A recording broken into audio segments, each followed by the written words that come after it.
Marina Anga, bonjour. Bonjour. Vous avez publié aux éditions L'Harmattan le safari du papillon au Nigeria, périple entre indigence et abondance. Alors déjà, forcément, en lisant le titre, on se pose la question, voilà, d'où vous est venue l'idée de ce titre?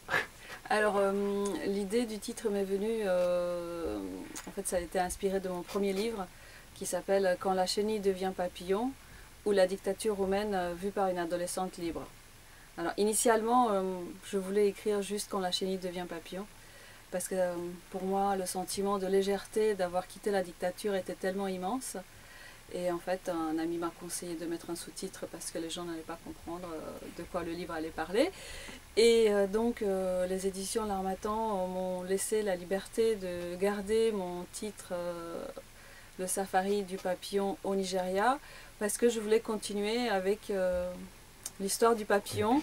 Pour la même raison, ça représente une légèreté qui est difficilement palpable autrement que par les ailes du papillon, je trouve.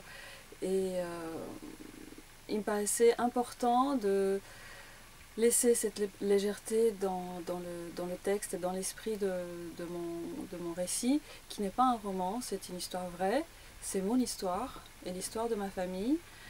C'est vrai que je parle beaucoup de moi parce que je préfère laisser l'intimité des autres membres de ma famille un peu en ombre. Ce qui est important, c'est pas tellement mon histoire, mais l'histoire d'une génération, celle à laquelle j'appartiens. Et je voulais laisser un témoignage, en fait, à la postérité, peut-être. C'est ambitieux, mais en fait, quand je suis arrivée en France, j'avais 14 ans et énormément de gens m'avaient dit que j'avais eu une vie extraordinaire. Je ne trouvais pas du tout que c'était extraordinaire, je trouvais au contraire que c'était très difficile. Mais j'ai survécu, j'ai surmonté beaucoup de difficultés et j'arrive quand même à garder le sourire. Et en fait, je pense que ma force, c'est ça, c'est de voir le côté positif des choses. Et donc, dans le titre, le safari du papillon au Nigeria, parce qu'il faut bien que je situe un peu l'histoire. Donc, ça se passe au Nigeria. Le safari, parce qu'effectivement, on a fait un safari dans des conditions exceptionnelles. Et périple entre indigence et abondance, parce qu'en fait tout n'est pas rose en Afrique, ni blanc ni noir d'ailleurs. J'ai côtoyé à la fois la richesse et la pauvreté. J'étais moi-même riche pour certains et pauvre pour d'autres. Et jongler comme ça entre différents mondes m'a donné aussi beaucoup d'énergie pour pouvoir garder la tête hors de l'eau.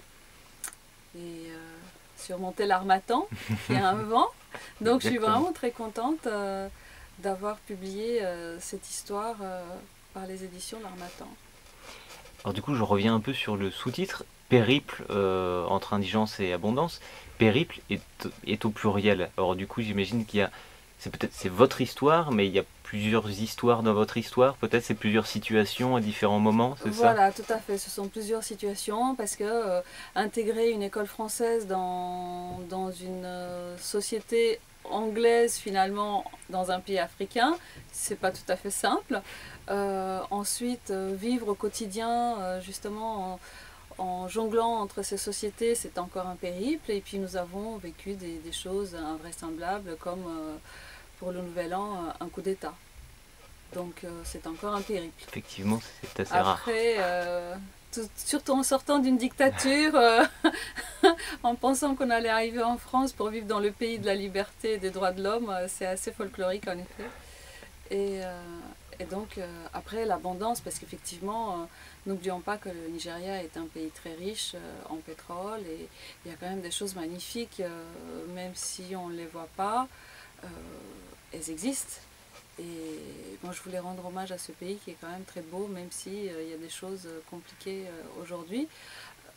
J'y étais il y a 30 ans, donc Boko Haram n'existait pas déjà, et le coup d'État a été perpétré par celui qui est actuellement le président du pays, élu démocratiquement. Donc finalement, l'histoire se répète, et je pense que c'est important d'apprendre l'histoire et de s'inspirer de l'histoire. Et m'entendre dire ça, moi qui n'aimais pas apprendre l'histoire à l'école, c'est quand même phénoménal. Alors est-ce que du coup vous envisagez peut-être une suite ou un autre, cette fois peut-être romancé ou toujours sous forme de récit? Alors non seulement je l'ai envisagé, mais je l'ai écrit. J'ai fini de l'écrire il y a quelques mois. En fait, j'écris très vite. C'est peut-être prétentieux de dire ça, mais ça me paraît pas compliqué d'écrire. Ce qui me paraît compliqué, c'est de garder telle phrase ou de garder tel mot. Est-ce que je dis cela? Est-ce que je le dis pas? Et en fait, j'ai fini de rédiger au moment où Trump n'était pas encore élu, Macron n'était pas encore élu. Et en fait, il y a d'autres changements dans notre société qui me paraissent importants de noter. Je ne vais pas vous en parler maintenant, mais donc je voudrais changer un peu la fin et je prends le temps. Voilà, je prends le temps de savourer déjà la sortie de ce deuxième livre qui en fait pas me consacre parce que c'est un peu trop tôt, mais oui, j'ai l'impression que j'ai trouvé une vocation dans l'écriture et en tous les cas une tranquillité.